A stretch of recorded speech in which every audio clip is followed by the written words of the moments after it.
आता मी थोडक्यात आकडेवारी सांगतो.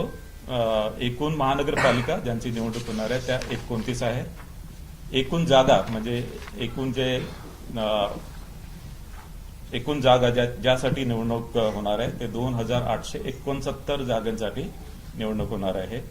त्यामध्ये महिला 1442, अनुसूचित जाती 341, अनुसूचित जमाती 77 आणि नागरिकांचा मागास प्रवर्ग 759.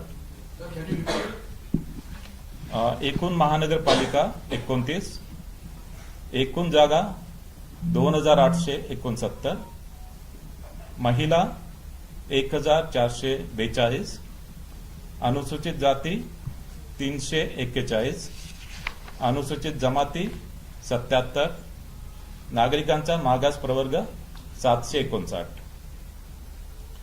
या निवडणुकीमध्ये ज्या निवडणुकीच्या खर्चावर जी मर्यादा आहे, बृहन्मुंबईसह अ वर्ग महानगरपालिकेसाठी 15 लाख, ब वर्ग महानगरपालिकेसाठी 13 लाख, क वर्ग महानगरपालिकेसाठी 11 लाख आणि ड वर्ग महानगरपालिकेसाठी 9 लाख.